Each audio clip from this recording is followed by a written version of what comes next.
Hi, everyone. Good morning, afternoon, or evening for whichever time zone you're in. My name is Palin, and I will be your moderator for today. I hope y'all are as excited to learn from Dani as I am. Welcome to How to Plan Personal Projects with Dani Yuan, our very own Managing Director for Asians in Animation, and co-presented by Legends Animated. We will be discussing how to apply discover how to apply leadership lessons from the U.S. Marines to propel your own projects to success. Dani will share tips on how to set clear objectives, assess resources, and maintain flexibility as you work towards your goals. And please have your Q&A questions ready for once we get to that section so that we can get to as many as we can. You can type them into the chat, or you can unmute yourself to ask questions directly once we get to Q&A. And make sure that those questions aren't something that can be easily Googled. And now I will toss it over to Dani to introduce themselves. Awesome, great. So nice to meet you all. So welcome to our cool little presentation here. So we're going to be covering steps of project planning from start to after you finish it, and cover some sort of tips and tricks. So this isn't going to be animation specific. This is sort of like any project planning thing, because I feel like it's you can apply the same tool set to all sorts of different things. So I will try and use examples from animation, but it's not going to be just 100% animation focus. That way you can apply even just to like setting meetings and things, or like I'll show you I use this just to figure out how to am I going to give a presentation. Yeah, so but first we want to welcome our co-host Legends Animated. They got this cool little fancy QR code so you can learn all about them. They are a nonprofit that helps people make collaborative opportunities to create independent animation. So basically, if you have a cool idea and such, you should check them out because they may be able to help you out with it. So I'm going to get everyone a minute here. We have Leslie from Legends here, who I'm lucky enough to work with both here and in my day job. So yes, I don't know if Leslie would like to plug anything here or tell us a little bit about before we roll into the thing. sure. Thanks, Dani. And hey, everyone. As Dani mentioned, my name is Leslie Eze. I'm the president at Legends Animated, which, Dani lovely mentioned is a nonprofit animation company that we foster independent animation through a few services, namely, assisting with securing grants and donations for indie animation projects. So yeah, you're encouraged to check out our link tree for more details. Within the link tree, we have an interest form if you'd like to fill it out to receive updates about our upcoming productions. We also offer job and volunteer opportunities from both us as well as our partners. We have a particularly exciting project coming up that we're fiscally sponsoring called Wheels and Roses. So those details are in the link tree. And with that said, on behalf of Legends Animated, I would like to welcome you all to this panel. It's been such a pleasure to co-present panels like this one with Asians in Animation. And yeah, with that, I'll just pass it on to Dani. Thanks again. Awesome. Thanks for all that info, Leslie. And this is my other co-host, Bakugo, who I do not know how to get out of the Zoom, so he's just going to wander in and out. So we're just going to ignore him for now. So about me, that I am a managing director at Asians in Animation, and I kind of just stumbled into that by just starting volunteering as a coordinator, and then just finding different ways where it's like, hey, what if we could do this better? What if we could like make this more efficient? What if we could make it easier for people to find XYZ information and things like that? So starting off with the volunteer roster and recruiting to even just like the event sign up forms. I've been doing that since like a year or so, year and a half now. And then I also work as a program coordinator at the BRIC Foundation, which is another nonprofit. I help run some of their apprenticeship programs and speaker series, things like that. So I do a lot of emailing and setting things up all around for my day job. And how did I run into that with sort of my background? So, I'm not just completely crazy. Well, I like to volunteer to set up and run little things. A lot of it's from when I was in the cosplay community. I helped actually form a cosplay group called the 405th, which is one of the largest Halo cosplay groups out there. I learned a lot about organizing in-person events from the cosplay world there. I've also worked in security and film. I was a security manager at NVIDIA, and I worked in film doing props and stuff. So I got to see how film production works, which is a really cool. You need a lot of organization and project planning to make sure a film shoot goes smoothly. I also worked for a short stint at Pixar and their security team, where I got to help see a little bit more about behind the scenes of animation production. I also got to work a lot with the sort of employee resource groups there, planning events for the employee community. But most of everything I know about project planning, I always go back to my experience in the Marines. And I was with Force Reconnaissance for about 7 years. Was a sergeant, and I was also worked as a communication chief on 3 deployments. So I have a lot of experience applying how to plan a project or implement something across a wide variety of fields. This is why I said I don't really want to be too focused on just animation, because I feel like this is something you could take to a live action production, to event planning. If you're doing if you end up working as a recruiter, you're planning a recruiting event. If you end up working as a trainer and you're doing a training event, this is all sort of applicable skills across everything. And so what is it about the military that I feel is so applicable to makes for really good planning training? First thing is, in the military, we have what's called Murphy's Law, right? Everything that can go wrong will go wrong, you know? So you have to learn to plan for all sorts of accountabilities, which is incredibly important because especially with live events, you never know what crazy thing will happen. Like even just with organizing this summit, we found out that Google Calendar has an invite limit, which is not something we ever expected, right? Completely out of left field. So you have to learn how to pivot and be adaptable.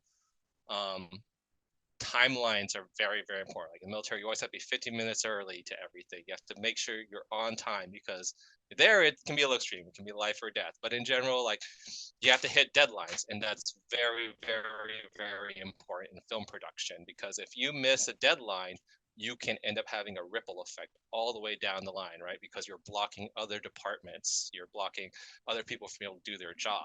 So there's a lot of emphasis on making sure that we plan out how to get things done efficiently.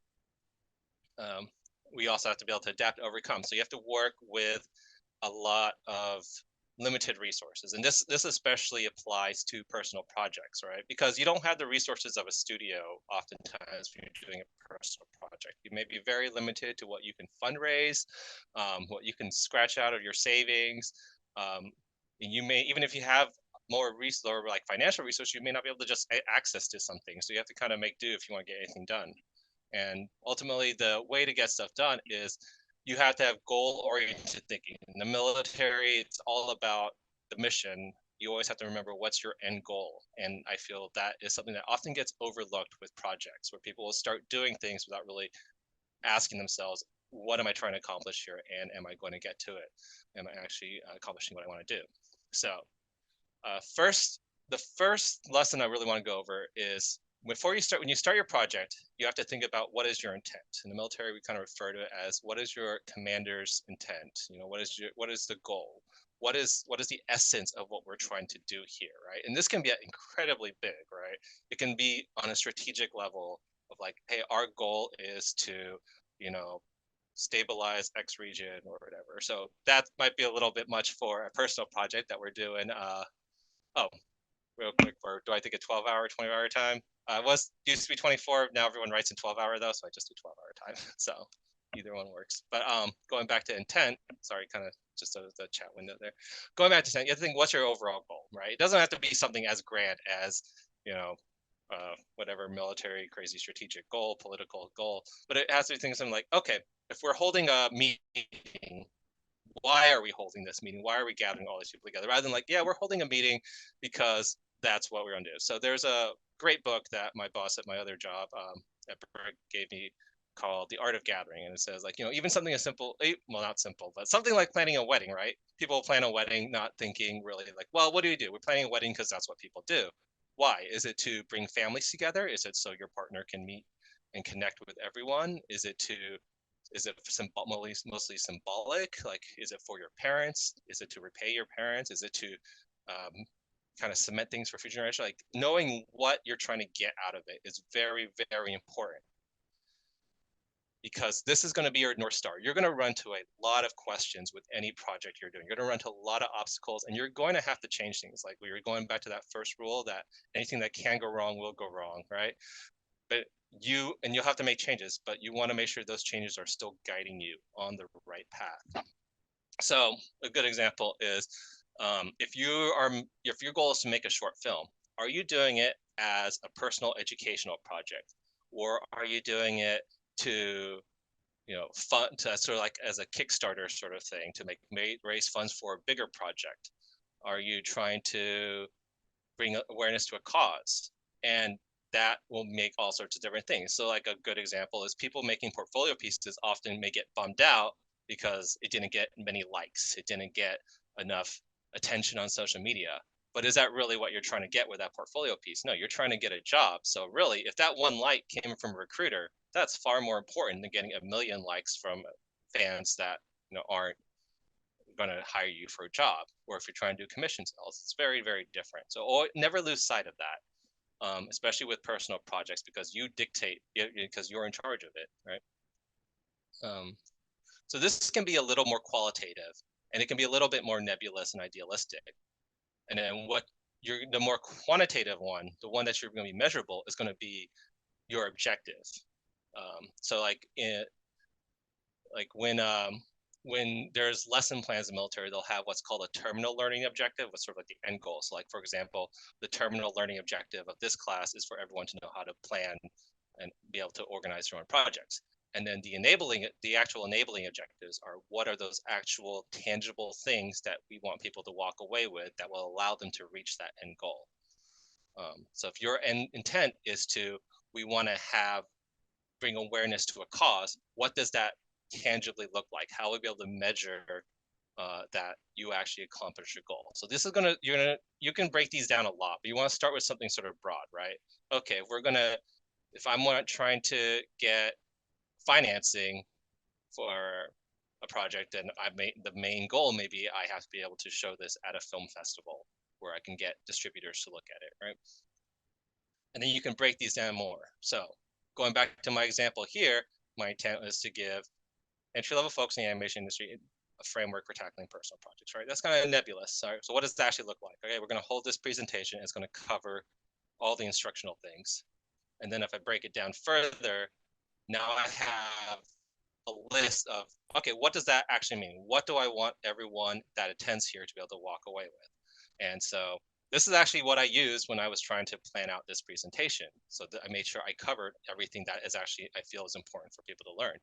And you can apply this to a film project, right? So intent, if you want to gain hands-on experience or something, I'm going to create a animated film that can be shown to potential employers, and then you can break that into small things. What actually makes up the components of an animated film, right? You have to need a story. You're going to have to make assets for the film. You have to fund it. You need to determine what shots you want. You have to actually animate those shots. And basically, if you were looking a lot of people will just look at what is a pipeline for animation film. By this kind of thinking, you can create your own pipeline for any project that you want and determine what you need to get done for it. So after you figure out what you want to do, another key thing you need to figure out what sort of challenges and like resources and limitations you're going to face. So some really common ones are time, budget, your own ability, or the ability of your team and your stakeholders. So you need to keep these in mind, because this is going to guide your risk management sort of planning, right? So, what are hard deadlines that you have to hit? How long does it take to accomplish tasks? And don't forget stuff like prep time and planning, right? Like we were saying 15 minutes prior. Don't just be like, I'm going to show up right at 5 o'clock, right? And then you hit traffic and then you can't get there, where it's like, oh, I have to refuel my car, and you little things like that. So always make sure you leave enough time for deadlines and budget for everything. But this is a very common thing. There's very few projects without a deadline. And even if a project has no hard deadline, it's usually helpful to give yourself some soft deadlines so you can make progress, right? Budget. This can be more flexible in a personal project. Like some projects may have much stricter control over their budget. You may have a little more flexibility with personal project, but you still want to kind of keep in mind, like, what do I really feel like I need to spend money on? What is going to be like a determined cost? Like, okay, I'm going to apply to a film festival, so I know I have to budget for the application fee for that film festival, right? Or I know I need to, or maybe we can be like, hey, I want to make an anime film, but I can't afford a Cintiq to draw on, but could I afford, what are some other alternatives? Could I draw on paper? What are some other more budget, could I draw on a tinier, like Intuos Wacom? You know, could I just draw with a mouse and keyboard, old school MS Paint style? And in your own ability, right? It can refer to either your team's abilities or your own abilities, but like, okay, what am I going to possibly struggle at? You want to start thinking about, like, okay, I say I'm going to animate a 10-minute film. Do I actually have the ability to do that? Do I have the mental capacity, like the mental fortitude, like, so the resources, the emotional, the time, like, it's draining to do a lot of that work, right? Do you have a bunch of other stuff going on in your life that you may not be able to focus on that? I say that as someone that constantly overextends themselves on everything. And also, you know, for teams, do you have, the administrative tax is kind of like, if you're running a team, there's going to be a lot of overseeing them, and we're going to touch on that a bit when I go to sort of command and control of teams. But like, you don't just get like 5 people that are going to say, all right, cool, we're going to make a movie and just leave them, right? You have to oversee them, you have to train them. So I'm running into an issue in a game development club, and everyone's like, yeah, let's go make a game. No one knows how to rig, so we have to figure out how we're going to train people how to rig. It's great that everyone wants to make a thing, but the fact is none of us have the ability for this key requirement for how to make a game. So we have to figure out how are we going to cover that with our ability, or how are we going to make up for that lack of ability, you know, and who's going to be in charge of overseeing the training and making sure everyone's doing it, who's going to be doing all that. So don't overlook those. You know, and there's other things, you know, there's like the scope of the project, scope, like, do you want it to be a big project or a small one? What medium are you using? Like, okay, this is an animation, right? So I have a limitation in that I can't do crazy action scenes without a lot of extra cost, right? Versus, or if I want to do a long hold, what I want to do with that versus like a live action will have different considerations, right? And then what other stakeholders, who else is going to, like, so if you do funding with someone, you're going to be limited because you're going to have certain requirements that you may have to meet for them. Right. So this is, I went a little bit detail in here, but this is really a process that you should be spending a lot of time on because it will pay off for you later on, right? So it's like testing things out before you jump in there, right? Is that measure twice, cut once sort of thing, which, you know, I say that, and as a product maker, I've definitely just went in and started cutting wood, and I always pay for it down the line, right? You know, so it's like doing the layout, like animation is a good example, right? You're going to do a lot of layout and blocking and testing. You know, like Pixar's whole secret to success is they do a million things in storyboarding before they ever start rendering or animating anything to make sure something works. They test it again, try to identify, like, okay, is this, what are potential problems that we might run into story wise before we start animating. And you're going to take that same mentality. Any project you have, spend a lot of time in this pre-planning phase, and it will pay off for you in the long run. And the issues you have to consider will kind of vary from project to project. And in that case, I highly recommend, like, ask other people that have done projects before what issues they ran into and things like that. You know, so, and to kind of help you with making sure you're on the right path, sort of identify what objectives are sort of your key linchpin ones. Which ones will block, like, if I do not do this objective, like, I 100% have to do this. Focus on those ones and understand what objectives you can kind of maybe flex around a little bit, and maybe you don't need to do that thing. Maybe you don't need to, you know, like, hey, it'd be, I don't want to go too much back into military examples, but like, okay, hey, we need to take that bridge. Do we really need to take this town next to it, right? Or can we maybe just drive around it, and maybe it's a heavily defended town. Maybe they can sit on that town. It might have been in the battle plan to, hey, take this location, but what if we just drove around it? Will that stop anything? Like, if our goal is the bridge, why would we do that? You know, and then think about, like, okay, what are sort of the most common, what are the high risk areas? Like, okay, what's going to be the one where I have to be really spend extra time planning out? because this is where I'm most likely to run into an issue, right? So like with planning out the event stuff, I did a lot of testing with the Airtable automations and such to try and see like what sort of weird logic bugs I might get with setting up these event invites and things. Still ran into an issue, but at least none of the issues were with what I spent a lot of time planning on. So I have other new problems, but that's just how things work, right? Yeah. Yeah, so yeah, so there's this little thing like plans are worthless, planning is everything, right? People will always say like, okay, but you can't plan for everything. You're going to run into problems, right? Like I'm going to run into Google Calendar apparently having a limit on how many invites you can set out. I'm going to rant on that forever because it's going to bug me forever. But you can't plan for everything. But like I was saying, with like I'm not running into issues with automations. I'm not running into issues with scheduling and stuff because we as a team we planned out all these other things. So if the worst we have to do is this one project, at least I'm not trying to deal with 6 different fires at once, right? I have one fire. I can deal with one fire. Hopefully if I staged my fire extinguishers and stuff properly and all that, right? Planning, yay. Yeah. All right. So spend a lot of time planning because like you're gonna see that the rest of the steps are actually pretty simple compared to the planning steps. All right. So it's just like cooking, right? You gotta have all your ingredients, you gotta look at the recipe. Don't be the one that's looking at the recipe or trying to be like, did I buy tomatoes when I'm trying to make like tomato sauce? That seems like an oversight, right? You don't want to be that person. Side note, I'm a terrible cook. But yeah, so you always want to do that. It's just like cooking, right? If you're in a kitchen, you got the stove going, and it's like, all right, time to cook, and then it's like, oh, I didn't actually buy the ingredients, or wait, what was the recipe actually? It's a lot harder to do it when there's a fire going than when there's beforehand, right? So yeah. So once you're actually going, a big thing is logistics, and this is kind of a thing that a lot of people will overlook. But sort of assembling this typically refers to all the little nitty-gritty things that you have to do, like replying to emails consistently, scheduling things. It could be simple like booking a meeting room, right?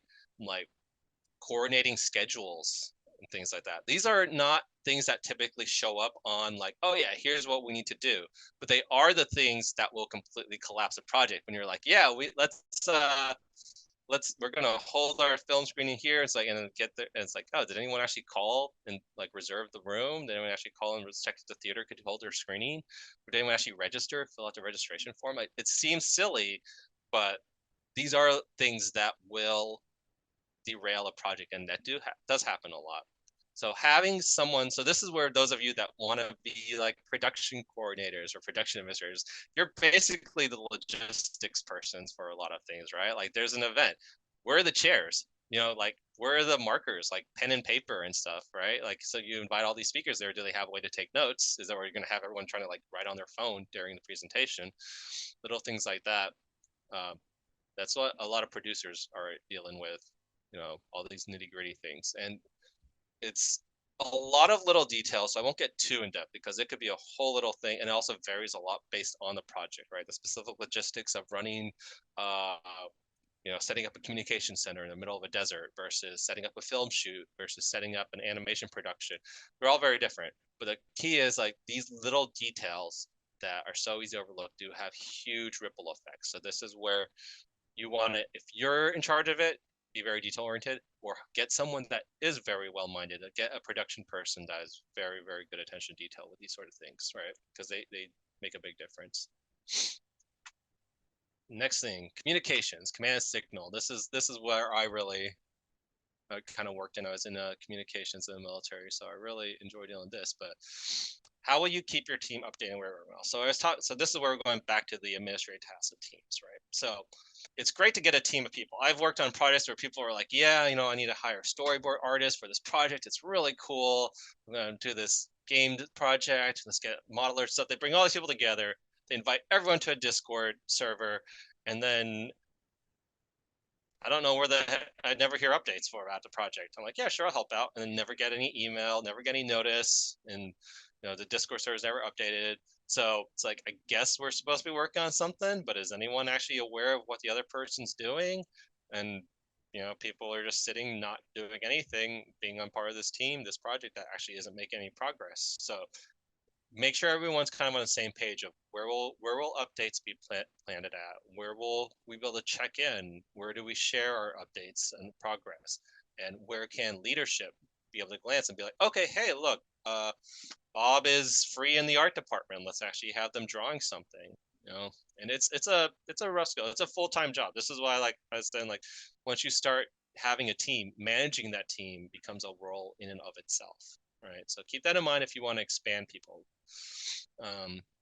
Think beyond simply platform. Think about how often will you be checking in? Like, do you expect weekly check-ins from people, or is this like a volunteer project? And maybe, okay, once a month we need to check in where everyone's at, what projects are going on, where progress is at, who can be talking to who. So is there a clear chain of like, hey, I'm in the art department, this is who I need to go to ask questions or to get assigned new tasks. Am I expected to go to them, or are they going to go to us? If I run into a problem, you know, who's the point of contact? Like if I get stuck on something, make sure that's all clear if you're running a team. So those of you that are doing solo projects, this may not be seem as big a thing, but there's still a so here's an example of so a good example is call sheet, right? Call sheet shows when and where everyone should be, what point of contact, where everything, what the schedule is for the day, who can, like, what's the number for the wardrobe person, and that's because film shoots are very hectic, right? Like you get a lot of problems, but you only have a limited amount of time on set, so you can't spend a lot of time trying to figure out, well, what do we do, right? Or where do people need to be? So if you need something good to study for planning, look at a call sheet for a film shoot, and you'll see a very good plan of action of what to do for the day. Film shoots I actually describe as probably being the closest to how I felt running an operation in the military, because there's so much that could go wrong, but everyone's in it together. Everyone has to be very organized and on top of their sections in order to keep things going. So yeah, but I was yeah, and you also have someone that continually checks in. The assistant director, you know, is always trying to make sure everyone's where they need to be and things like that. But so I sidetracked a little bit, but for people on personal projects, right? You know, be like, okay, I don't have a team, I don't have to be giving instructions to people and stuff, but there's still an advantage to keeping good track of tasks lists of what needs to be done, right? Because you always want to know what's remaining on my to-do list, what am I blocked on, what's upcoming, what's overdue. So like even just in my day-to-day life, and I'm just like checking on like what do I need to get done for the day for art commissions, right? I do art commissions on the side. I keep a spreadsheet of like, hey, what projects have I not started on? What projects am I waiting on a client to give me feedback on? What projects are like close to being done or are overdue and need to get finished, prioritized, right?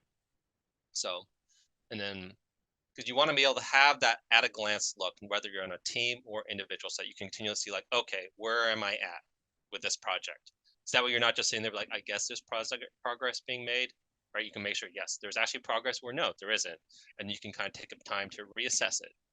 All right, so this is, you're going to read, sorry, let me drink some water. I have been talking nonstop for a half hour. Thank you all. You all are amazing and great. Hopefully this is all going to make sense. And if anyone has any questions, feel free to let me know. It's got about just a couple more slides here before we go into dedicated Q&A. But yeah, so one of the big things is if you're overseeing a project, you have to continually monitor the status of the project and make sure that everything is going smoothly.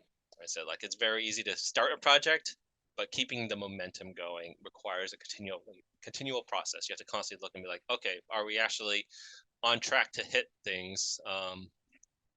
You know, think about the big picture. So again, going back to that slide about the intent and the North Star, whenever you're thinking, and if it looks like you're not going to meet an objective, if like one of your goals was, hey, we need to release a game for this convention or whatever we want to show at this thing, and you're going to miss it, think like, how does that play into our actual like end goal? I say this being on a game dev club that totally flew by their deadline recently, you know, but it's like, okay, if our goal is to teach people things, is it really a loss that we miss this, or is it a learning opportunity? And how can we pivot to make sure that we're still, even if we miss our objective, we're still meeting our end goal, which is to teach people how to make a game. You know, so keep in mind your intent, and if you miss an objective, it's not a failure. My cat so I can actually see my slide. Thank you, cat. And also you want to keep an eye out for things that are recurring. So like if you notice, hey, the art department consistently is the one that's behind. You want to find out, is this a systemic issue or is this maybe a one-time thing? What can we do to resolve it? So you're not solving the same problem 5 or 6 times, right? You're going to come up with unexpected problems. But what you don't want to be doing is solving the same problem over and over and over again. So prioritize solving those ones. That's where it's important to kind of keep track. Like, okay, what's getting blocked and why, so you can identify when something's going wrong. And once you realize, okay, this isn't working, we have to try something new. Make sure the pivot's meeting the intent. Check to see who else it's affecting. And again, think about what can be changed that doesn't impact other objectives. Like if I change this, will everyone else have to adjust for it? Or if I make this adjustment, can we in the least impact to everyone else around me? And then, yeah, if you need to, sometimes you may have to ask, like we were talking about teamwork, you may need to bring on new people, right? Just because it's a personal project doesn't mean you have to work on it. If anything, if your intent is to learn, like if you want to learn how to make a film or such, learning to collaborate is a very important skill. So don't work alone. There's also collaborations, funding, Legends Animated, if you need stuff like that, that's a good example. There are organizations out there that can help you. Specialists, maybe you don't know how to do effects and it doesn't make sense to try and learn how to do effects because your main goal is to learn how to do a character animation within a project setting. So maybe you can hire a specialist for that. And again, keep in mind your intent. So like in the game dev class, we're trying to learn how to do things. Someone's like, well, why don't we just go buy someone else's asset pack? It's like, well, we want to teach, our goal is education. So then we know like, okay, we don't want to hire a specialist for that because it doesn't meet our intent because it's an educational moment. Sometimes you may just want to collaborate on someone to be a feedback, someone to bounce off feedback or to even mentor you, and that's sort of a collaboration that you need to bring in, and setting up sort of like a feedback schedule is very helpful. It could just be as simple as distributing the workload, right? Like I said, don't think about your intent and think like, do I really need to be doing this project all by myself or can I work with other people? That said, teamwork is always collaborative. And again, talking about that administrative task, it does take up a whole lot of time. And also be clear about the expectations and commitments, right? And this is where kind of that going back to communications, where if you bring people on a team, make sure they know how they can stay updated and what you want them to, that you're expecting from them and what they can expect from you as far as like what you're gonna deliver to them and such. That way you don't, again, leave them in that empty Discord server being like, yes, I assure you this project will be great, and then it doesn't go anywhere. And yeah, so this is just, and then you're gonna keep doing this. So it's kind of interesting, right? So when I got into game development a little bit, because my partner's in game dev, and everyone's like, okay, you should learn how to do Scrum and Agile and all these little things. And I was looking at it, it's like, this really just sounds just like how you do things in the military, because it's just, okay, you have to constantly be stopping and being every few weeks or every week or so be like, hey, are we on the right track? Are we accomplishing our goal, right? And it really is like, this is how some companies work. And it may be more structured, like with companies that like software companies that do Agile and Scrum and things like that, where it's like a whole structure where like every week we have to meet and reassess and do this whole little meeting over it, and it could be also more casual, right? It could just be like your weekly one-on-one sort of thing, or even a self-assessment for a completely like individual project. And you're just going to keep doing that throughout your project. Make sure you do that time, because that's how you're going to make sure you're making progress, right? Because if you're just running forward as fast as you can, you might be running on a treadmill without realizing it. Like until you actually look and be like, oh, I'm actually just running in place. Maybe I should step off this treadmill and actually get going. Never know. Magic treadmill. And some general tips if you're stuck. Breaking things into smaller, more manageable goals will help you be able to feel like you're making progress, right? Instead of just looking like, well, the movie's really far away and this doesn't look like it's gonna be like, okay, well, like, can we get like a minute done of it? Something like that, And that helps even just in day-to-day life, breaking things down to really small things like, okay, I can't, if I'm gonna get into college, let's get through this class first, sort of thing. take time to step back and reassess. Definitely take time to identify what you have control over, because you don't want to be trying to fix something that you actually don't have control over, right? Okay, like if someone doesn't want to let you in their film festival, like you can't force someone to let you into their film festival. What can you actually do? It's like Jack Sparrow. One of my favorite quotes is like Jack Sparrow in Pirates is, there's two things, what a person can do and a person can't do, and you have to think about that with every problem you have. What are the things you can actually change and control, and what do you kind of have to accept and roll with, and just be like, okay, cool, the situation's changed, I have to just roll with this, right? Like, and be kind to yourself, right? Finishing projects is hard, and no one has ever finished a project more like easily because, oh man, I was so stressed. That really helped me out when I really like stressed myself out and made myself feel really bad about this project. Like that doesn't help anyone, right? So don't be afraid to ask for help if you need it. Take a break, step away from the project, because that can also help you reassess it more clearly, right?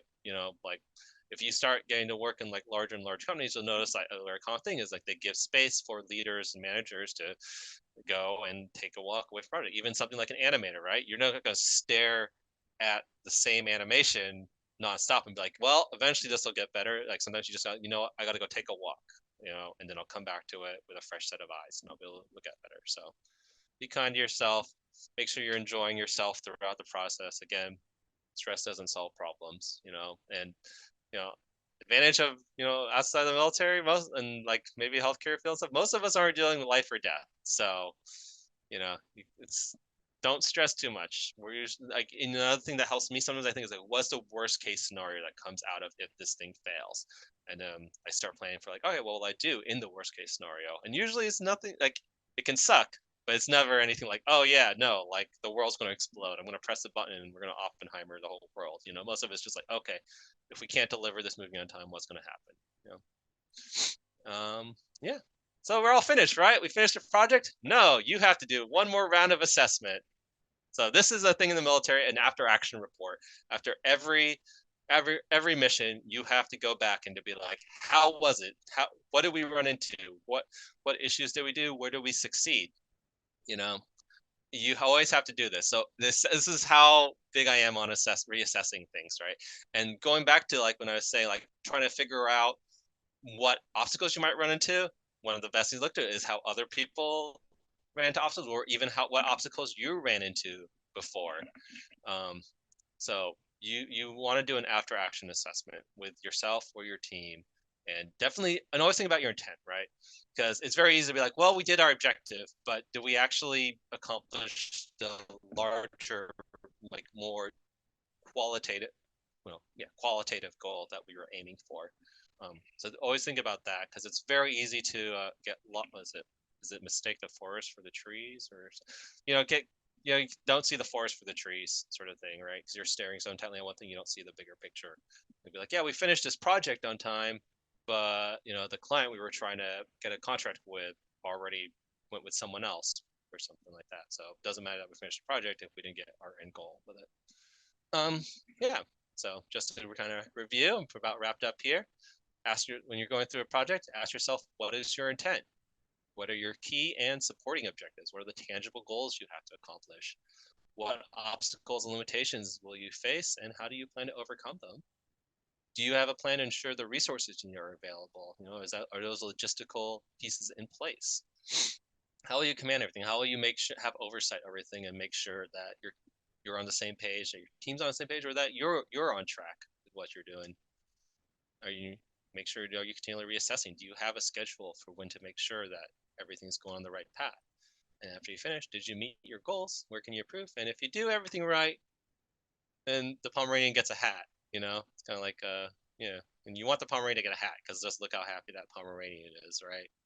So yeah, cool. That is my presentation, and thank you all so much. So there's the Asians in animation link, and there's my little bird from it. And I know someone was mentioning the little artwork, so it's actually all from a cool website that I got from Lexi. So I will share that. If people have any questions, they can start asking them and stuff. And I'll show. Here's where all the clip art is from. Super cute. Yeah. I'm glad people liked it and stuff. Yeah, so this is definitely a thing where like for me, when I was approaching this class, I'm like, oh, like it seems relatively basic when you look at it. It's like, oh yeah, of course I'm going to look for risk. Of course I'm going to plan ahead, right?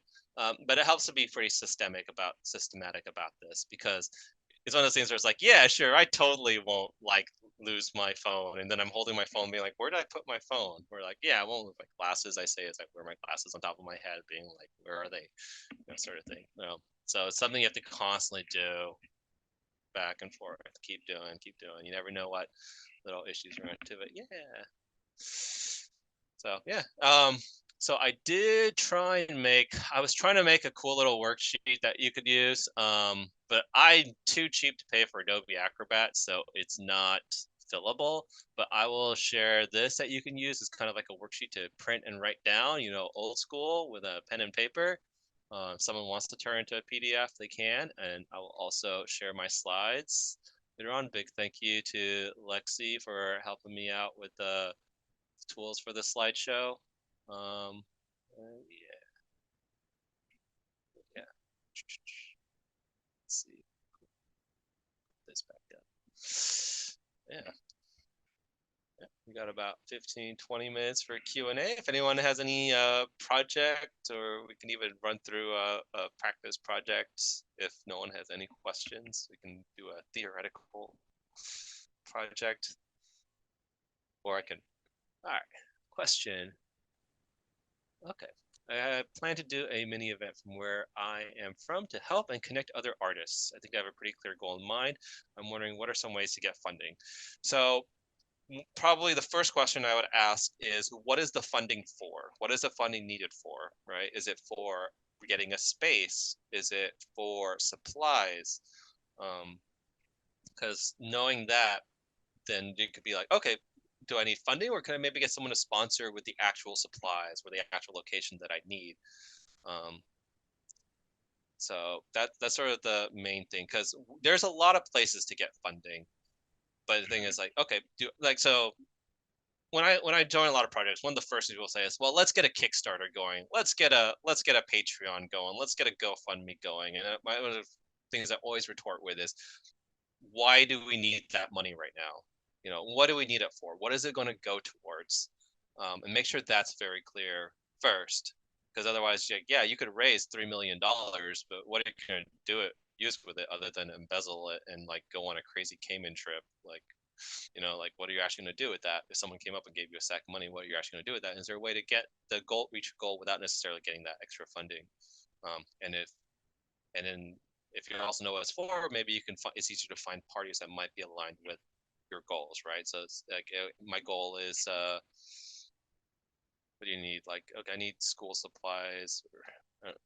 Yeah, if you elaborate a little bit, I could probably come with some ideas on that. But that's kind of my main thing, is I would ask first, like, okay, what's the funding for, rather than just having money, right? Because I think money is the purpose of money is to be exchanged for goods and services, as Homer Simpson has taught me. So think about the goods and services that you need and what they're for before you worry about the exact money. And then once you figure that out, then it's also easier to get funding when you can articulate where that money is going. Secret trick with funders is that they want to know where their money is going. So yeah, so if you can, better you can articulate that, the easier it is to get funding.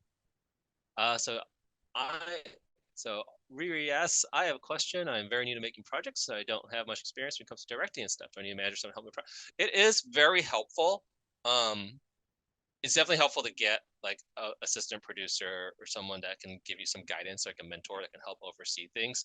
But like one of my favorite experiences at Pixar was there was someone that was doing a co-op film, and so I helped them just prepare call sheets. And it was because I linked up with the assistant director, helped them produce call sheets for their co-op film, and it made a huge difference. And they learned a lot from it, because they were kind of on the right track, but I just knew a few ways that were a little bit more efficient, or little ways to better like communicate the information that was needed on a call sheet to everyone, like collapsing it down to one page rather than having multiple pages of it.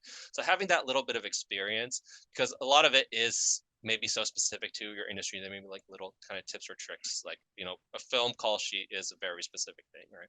So definitely finding a mentor or someone with experience. You don't need it though. If you are diving into first time, I would say maybe try a smaller project. Don't do a project that has a ton of moving parts. Set yourself a small, simple goal first, right? Just like with drawing, right? You know, you start with a simple drawing first. You don't try and paint the Mona Lisa right away.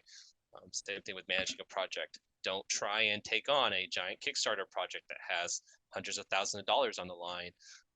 Maybe just do a small indie project with like one friend. You know? Yeah. So for getting space, I would maybe start at first identifying what spaces are good for your event, and then you could try reaching out to locations directly first and make, if you have an idea, you also want to get a firm quote before you start asking for money, right? Don't just be like, hey, I need like 3,000. Be like, okay, I need exactly this much money to get this space. And that's a lot easier. That way you're also not overextending yourself as far as what you're asking for money wise, right?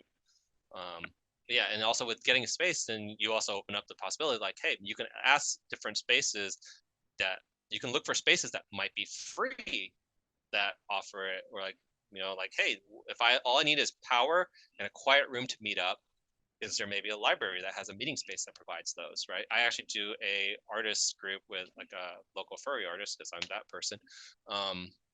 And you know, we have like a thing like, what do we need? We need power outlets.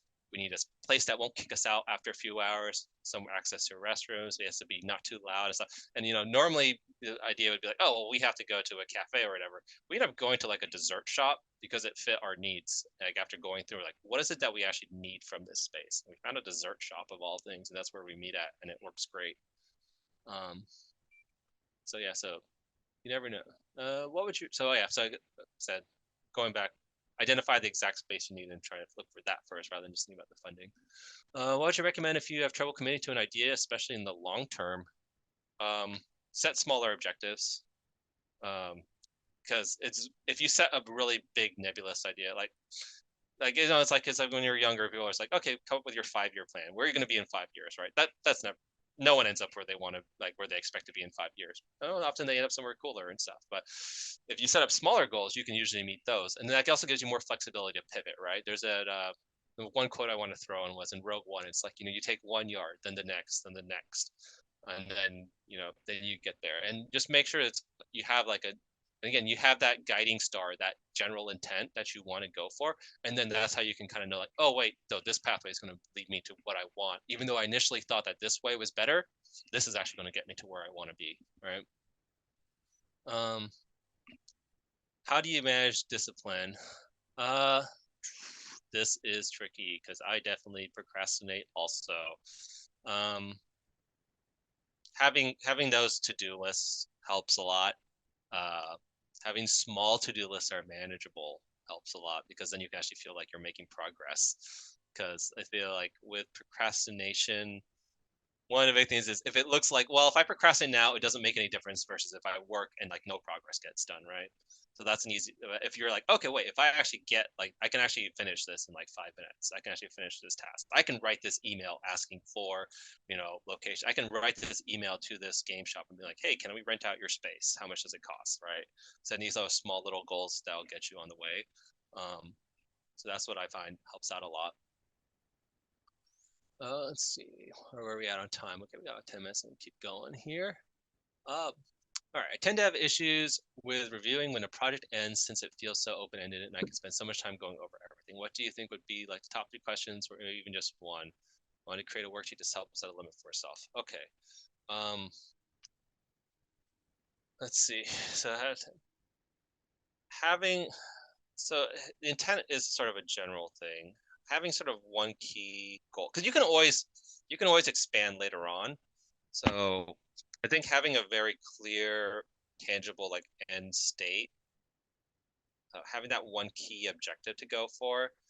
I'm trying to think what sort of, because this is also sort of a little bit of a question. Let's see. I don't spend so much time going over everything. What do I want what do I want to get out of this project? What do I want others to get from this project? And that is too. So like, what do I want out of it? What do I want others to get out of it?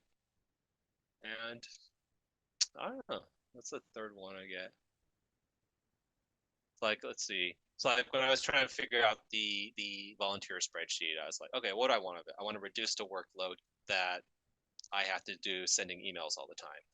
What do I want others to get out of it? I want others to be able to easily, easily be able to see where people are in the like onboarding process and be able to take over my job so I can go do something else eventually rather than just replying to emails, which worked out great, right? So it's proven. You know, and then I want it to be repeatable. So that way, like when I leave, people are able to continue it after me, right? So that's kind of like the main things I looked at, or even so it's mostly it's thinking like, what do I want other people to get out of stuff? That's how I kind of figure out the objective, usually with projects. I don't know if that quite answers your question. I feel like I'm spending a lot of time on it talking, but not quite getting it. So hopefully it does kind of. I will keep going on. So how do you gauge how much time you'll need for a project? How do you make sure you don't take on a project too big? But a lot of it's just looking at past projects and past attempts and kind of estimating. And this is where you'll need to leave yourself some wiggle room so that you'll it's hard to gauge and you're gonna mess it up, right? Because I guess time's wrong. No one can guess times exactly because there's always something that will go wrong with it. So leaving a lot of buffer time for problems, looking at passing it's like so it's like I live in the Bay Area. I know traffic is terrible at this time to this time, right? So because in the past it's like that. I use tools to kind of estimate what traffic will be like, and sometimes I'll still be late because a car crashed or a car pulled over on the side of the road and everyone else decided I need to see this car pulled over, so they all slow down and stop. And sometimes it'll be wrong, but it's all about, so it's not risk removal when you're estimating things like time and things like that. It's risk mitigation, and you have to leave that open-ended intent to be able to like navigate like, okay, hey, I'm going to be late to my friend's party, but the intent is for me to get there. So what's sort of and to be there in a respectable time. So okay, maybe I have to like pull over and call them, let them know, hey, I'll be late, and so you can expect me at this time. So that way they're not waiting on me and sort of things, right? So I'm still meeting that intent, even if I'm going to be late when my objective was to be on time. So I missed my objective, but my intent is still there, right? So same thing with any time. Like, okay, we may be wrong in our time estimate, but because we know what we're trying to still do, we're able to work around that, where we're able to pivot, right? From my experience, I have a hard time in expecting planning how much time a certain task takes. Yeah, so again, experience, looking back at other either times you've done it or times other people have done it, asking people who have done the task before, and it'll vary. Again, there's so many variables with time, and yeah. Yes, to-do list, dopamine rush is good. Helps gamify your to-do list. It's great. Do I have advice on decision making? So there is in the military there's is a saying that's sort of like indecision is a decision, right? Inaction is an action in of itself, right? So keeping that in mind, that knowing that like if you choose not to do anything, if you choose to just kind of like not make a choice, it can stall the project, and that will have ramifications, right? If you make the wrong choice, that is a thing, but so is not making any choice, right? If you can't make a decision as an art director what direction you want the film to go in, yeah, it may not end up being the ideal one. Maybe like, oh man, that other one could have been so much cooler, but at least you're not holding up the ones down the line, right? At some point, it's like, hey, we got to keep things on track, and thinking about sort of the long-term effects of like not making a decision. Sometimes you just have to go for it. Yeah. So don't be afraid of doing something. That's where again reassessing and pivoting comes in, right? You may make the choice and be like, you know what, that was sort of the wrong choice, but will you be able to pivot from it, right? Do you have enough mitigation factors, sort of like periods to reassess that, like, hey, if this is the wrong choice, we can catch it early enough that we can fix it, right? So like even something as simple as we're planning out the summit event, we have a lot, we space that out, like when are we going to start sending out emails, when are we going to start doing tech checks and stuff, right? Because maybe like, oh man, that my attempt at doing an Airtable event system was not the right choice because apparently Google has a terrible calendar invite cap, which will haunt me for the entirety of this month. But we had enough time left budgeted that we were able to kind of pivot. We had enough alternate backup contact methods that like, hey, if for some reason this system doesn't work, because even without the Google thing, I was planning like, okay, well, what if Airtable just like implodes? Well, we can always fall back to good old email. We can do other things. So I think that helps to reduce the pressure of making the right choice, knowing that like if you make the wrong choice, it's not the end of the world, right? So, like if we make the wrong choice, worst case scenarios, we have to change a little bit, or to make do with it. If you need to attract others for group work, I think if you're not good at socializing, just knowing your strengths and being upfront about it, right? If you're like, hey, I only know how to animate, I can't plan, I'm not the team leader, and finding someone that can complement your strengths, yeah, and just letting people know. So like, don't try to be the leader if you're not the leader. Could be as simple as just like supporting someone else with a leader that you mesh with well. But managing a team or hosting events can be tiring. Is there any tips to reduce the workload or make things more efficient?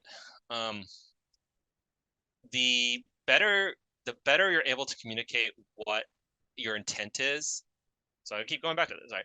So the better you're able to communicate your intent. So one good plus about that is not only does it help you make decision making, it allows the people underneath you to make better decision making without having to go to you for help, right? So like when I get asked to do a task, if I'm like, hey, could you prepare this presentation? If I'm just told to prepare a presentation, anytime I'm like, well, is this on the right track? I have to go back and ask the person, like, am I doing this right? Like, is this right? But they tell me like, hey, could you make a presentation? And the goal is to be able to sell this product or to be able to convince this like person about the merits of this project we got going on. Then I'm like, okay, cool. When I need to make a call on what decision to take this presentation, I can do that, right? So like here, once I figured out, when I was struggling a little bit trying to put this as a presentation, once I figured out, okay, what do I want people to walk away with, that allowed me to very easily make decision making. And the same would be if I assigned it to someone else. So that way I don't have to micromanage them, right? If I tell someone like, hey, my goal is I just need to be able to, point, I need a deck made and I need to be able to point at it so people can see at a glance, so our sponsors can see at a glance what the benefits of sponsoring us will be. And then someone else can do that and then just be like, hey, I can trust them to do that because they know what my end intent is. So that way they're not stuck with every little like minor objective. Like they can pivot on their own without you having to manage it. And that's sort of the mentality with like the Marine Corps, especially once you get to like the special operations teams and stuff like that. Like it's less rigid. There's more independence entrusted to the lower ranks to be able to make those key decisions because you can't have a general worrying about what's going on in a little house. You have to be able to let the lance corporals and the privates and stuff be able to make those calls on their own because they also will see things that you don't. So it'll take you a lot longer to be able to learn like, okay, well, what's going on with, like, it takes a lot longer to be able to problem solve for general, be able to figure out what a lance corporal should be able to do. Because then you have to figure out like, well, what's the situation there? What's going on? You have to start spinning yourself up versus this person's been like working and doing this thing this whole time. Then if they just know exactly what sort of the end goal is, then they can work towards it. That is partially, going back to the idea of intent. That's what why the commander's intent is for. So the commander doesn't have to go and talk to everyone and figure out what they need to be doing. Yeah. Cool. All right. It is 7 o'clock. I have talked for an hour. This is crazy. Thank you all for hanging out here. I don't know if there's any other urgent, if you have any questions. So you can find me on LinkedIn. You can find me on Instagram. You can find me on Blue Sky. You can find me on not Twitter, but I don't use it that much because it's nothing but bots and it sucks. But feel free to message me if you have any questions or anything on there. Always happy to help people out with things. Again, I also overextend myself. Also, I will drop the slideshow and the worksheet into the Discord later on. You can always message me or at me on Discord. So yeah, I'm glad this was so helpful to people, and I'm glad people got stuff out of it. Best of luck on your projects, and if you ever run into little issues, don't feel free to reach out and stuff. Yeah, it's very rewarding. It's very neat skill. It's one of those. It's a soft skill, but you can do it on everything. You can apply it to so many things. So yeah, cool.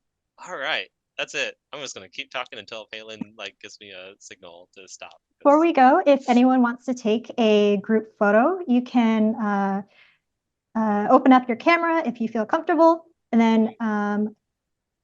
then we will wrap. My cat is no longer crawling all over. You're supposed to be in the photo, cat. It's fine. Okay. I will I'm not gonna anger do a the little cat. countdown. 3, 2, 1. Cheese. All right. Yeah. Thank you so much for coming, everyone. Yeah, thank you all. Yeah. That's amazing. And thank you, Dani, for having such an amazing and informative presentation. I'm so glad. Thank you all for asking me to give this presentation and for putting together this cool summit and stuff, and for handling all the other stuff so I don't have to be worrying about all this. Like, you all are amazing too. Like, hosting all, moderating all the meetings and everything. Like, oh gosh, thank you all. Yeah, cool. All right. Bye, everyone. Bye. Bye.